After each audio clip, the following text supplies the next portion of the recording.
Today on Up Front, the 2018 race for governor may be starting to heat up. Madison Mayor Paul Soglin considers a run against Governor Walker, when he'll decide, and his response to Walker calling him a 1960s radical. Then a constitutional convention, why Wisconsin could be the next state to call for one, and the issue that's driving it. Plus, what insiders are saying about a now wide open race for state Supreme Court. Covering the issues important to Wisconsin. This is Up Front with Mike Goucher. Hello again, everyone, and welcome to Up Front. Governor Walker's expected bid for a third term in office got a big boost last week when President Trump headlined a fundraiser for Walker in downtown Milwaukee. The event at the Hyatt Hotel was $1,000 a plate, $20 grand for a picture with the governor and the president. It might have netted Governor Walker more than $1 million. Walker is holding off on his formal announcement on re-election until after the state budget is signed. While the Republican ticket appears set, the Democratic race for governor is still coming into focus. There's just one declared candidate, but more who are thinking about it, including our next guest. Madison Mayor Paul Soglin made headlines at the state Democratic convention earlier this month when he said he was considering a run for governor. And Mayor Soglin joins us now on Up Front. Mayor, it's good to have you on the program. It's good to be with you. So what was the reaction you got to your statement that you were considering this seriously, and where are you in the process? Well, in terms of the process, unlike the governor, I'm not waiting for the state budget, but I am going to look into the months of July and August in terms of making a decision. People probably are not going to be focused till we get to Labor Day. The reaction has been, shall we say, mixed. There's those who have been very enthusiastic, sending in notes, stopping me as I'm walking around and saying, this is really exciting, we hope you do it. And then there's some folks who, I guess it's kind of code words. Well, you're 72 years old, you're too old. You gave the key to the city to Fidel Castro.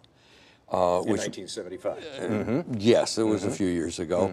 And the point is, those are negatives that really translate into people who just don't like my politics. It's not really going to be an issue that an election is decided upon. Well, why do you say that it's not an issue that the election would be decided on? Your age or your one-time trip to Cuba? Well, for example, we've done some polling, and we were curious, does age make a difference? And the bottom line is, it doesn't. It doesn't make a difference, and particularly, we got two other pieces of evidence. First, what happened with Bernie Sanders in the state, where clearly age was not a detriment. And secondly, if you look at the biggest cadre of voters, those who are, say, over the age of 50, it doesn't play well with them. You have likened this possibility to the Sanders campaign. You saw what happened here in Wisconsin. You just mentioned it now. So what would be the message, the Paul Soglin message to Wisconsin residents if you were to run? See if I can do this concisely. First, I have a very different economic philosophy than the governor. I happen to believe that the public works in partnership, and that means public investment. That's what's happened in Madison. We have invested in education. We have invested in infrastructure, Monona Terrace. That creates jobs, but more importantly, it creates private investment. And if you look at the Madison tax rolls, if you look at the population growth, if you look at the fact that when Governor Walker and I both took office in 2011, within 3 months of one another, 60,000 new jobs have been created in the state. 40,000 of them were created in Madison and the Madison area.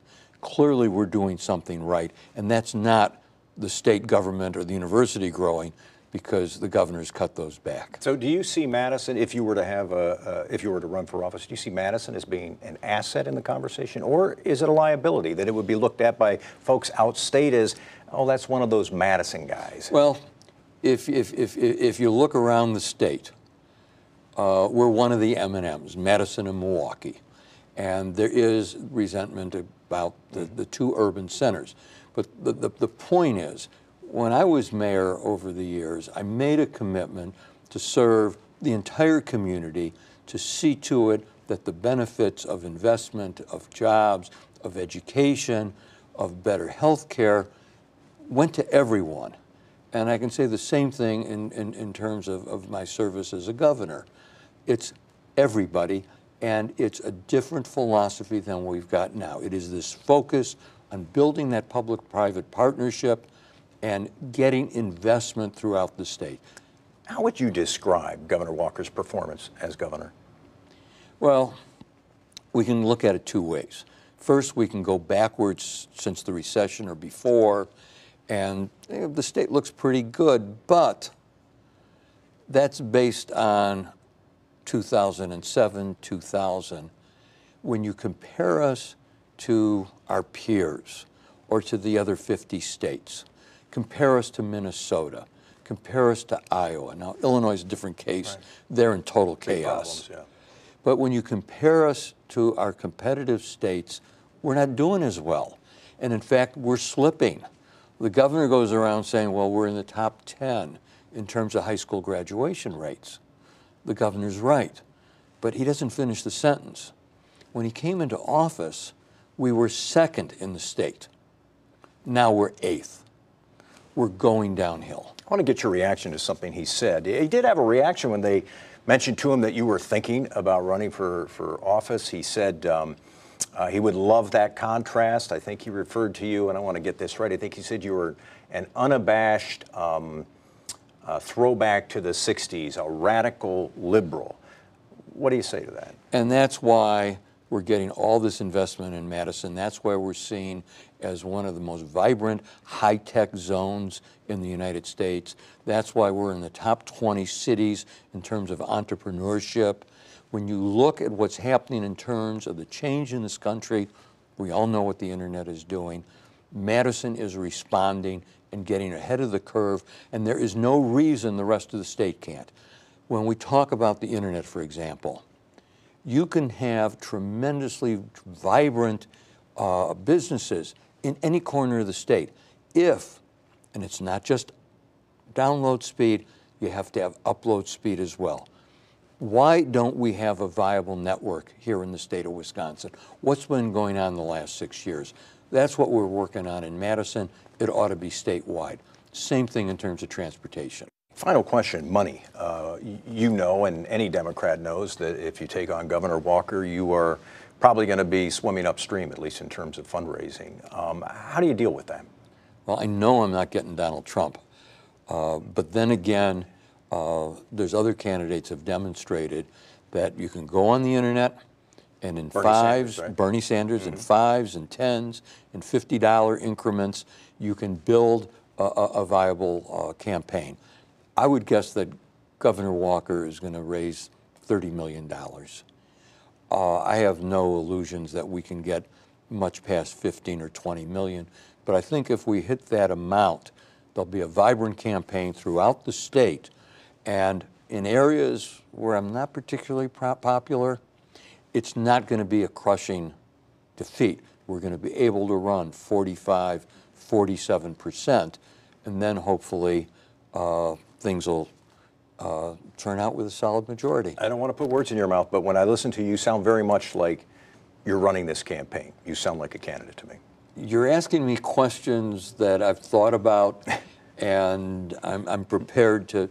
I'm getting prepared for this. All right. Paul Soglin is the mayor of Madison, Democrat, thinking about running for governor. Thank you very much for being with us today. Thank you.